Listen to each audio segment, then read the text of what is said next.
Finally 24 ঘন্টা ট্রেনে কাটিয়ে 6 ঘন্টার লেটে আমরা পৌঁছলাম গুয়াহাটি স্টেশনে। Tata, by.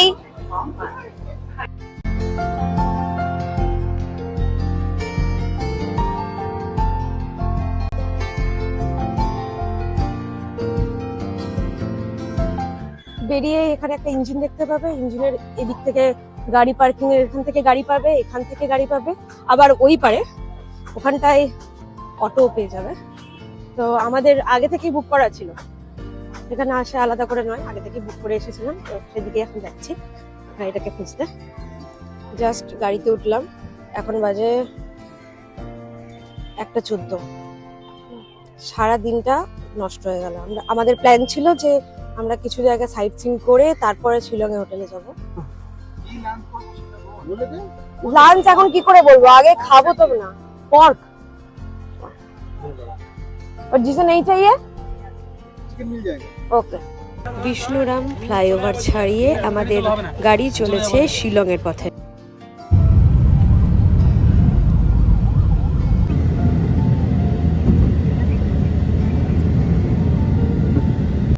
এখান থেকে রাস্তা দুই দিকে ভাগ হচ্ছে, ডান দিকটা আসাম যাবার রাস্তা এবং বাঁ দিকে আমরা যেদিকে ঢুকলাম এটা শিলং যাবার রাস্তা।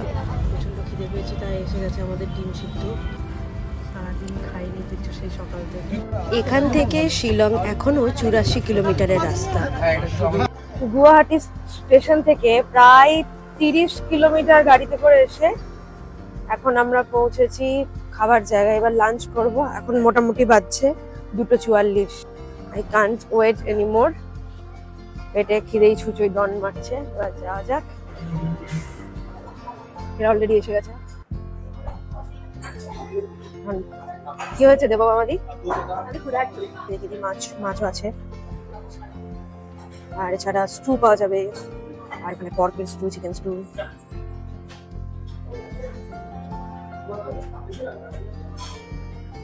প্রচন্ড খিদে পেয়েছে। আমি নিয়েছি চিকেন থালি আর বাকিরা নিয়েছে পক থালি।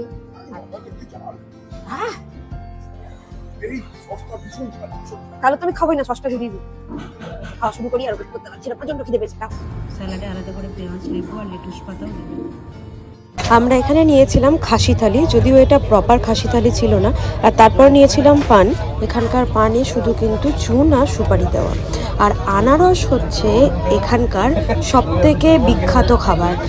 সবাই যে কোনো টাইম, এমনকি খাবার পরেও আনারস খায়। শিলং যাওয়ার পথে আমাদের দেখার কথা ছিল Umiam lake, Ward's lake, elephant falls, Don Bosco museum, কিন্তু ট্রেনের লেটের কারণে আমরা কোনোটাই দেখে উঠতে পারিনি। উমিয়াম লেক যাওয়ার জন্য এসেছিলাম, এটা সেই লেক, কিন্তু বিকেল 4টে বেজে গেছে। আমাদের ট্রেন এত লেট ছিল, বিকেল 4টে বেজে গেছে, তাই ব্যাড লাক। তো এখন এখানে ছবি তুলেই মনটাকে শান্ত করছে। এখন বাজছে 5:10। পৌঁছে গেছি শিলংয়ে এবং যে হোটেলে থাকবো সেখানে। হোটেলটা পুলিশ বাজারের ঠিক পাশেই। এখানে শুধু আমরা রাতটুকু থাকবো, তাও পুরো রাত থাকবো না।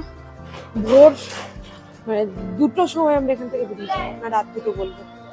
যাই হোক, রাত 2টো পর্যন্ত আজ আমরা কাটাবো এই আনন্দ হোমস্টেতে, এবং এখানে পার নাইট পার রুম 1800 টাকা করে নিয়েছে। এখানে গিজার আছে এবং সন্ধেবেলায় গিয়ে আমরা গিজারের জলের ব্যবস্থা পেলেও ভোরবেলায় কিন্তু অতটা গরম জল পাইনি। তবুও এক রাত্রির জন্য এই হোমস্টেটা ঠিকঠাকই মনে হয়েছে আমার। অনেকক্ষণ পর এসছি, কিন্তু এরপরে আবার বেরোতে হবে রেডি হয়ে। তো দেখা হচ্ছে।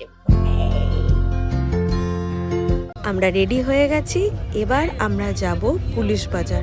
আমি আগেই বলেছি আমাদের হোমস্টের ঠিক পাশেই পুলিশ বাজার। আর শিলংয়ে থেকে যদি শপিং করার ইচ্ছা হয় তাহলে কিন্তু এই পুলিশ বাজারই হলো সেই জায়গা। তো আজকে একমাত্র ডে যেটা আমরা চাইলে মার্কেটিং করতে পারবো, আর এরপর থেকে আর কোনো মার্কেটিং করার ডে থাকছে না।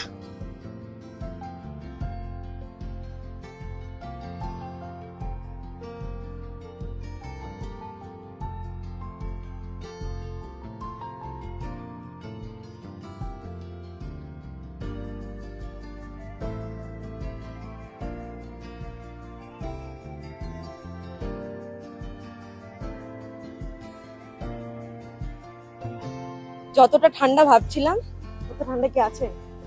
নেই। আমার কিন্তু ঠান্ডা লাগছে না। এখন চলে এসেছি খাবারের দোকানগুলো, তবে আমরা খাবো কাবাব। চিকেন আছে আর পর্কও আছে। নিয়ে আসা হলো পর্ক কাবাব, যেটা খাবে বাট্ট, দেবকমাদি আর সম্পদটা, যে আমার জন্য চিকেন। সম্পদ ভালো ঠিক। এবার হচ্ছে আমার ভালো।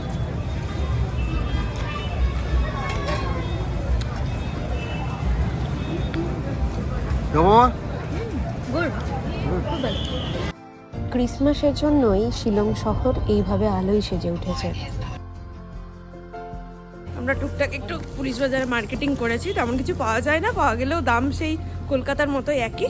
রাত্রে আমরা খেলাম হচ্ছে মিক্সড ফ্রাইড রাইস আর চিলি চিকেন। আমরা ফিরে যাচ্ছি।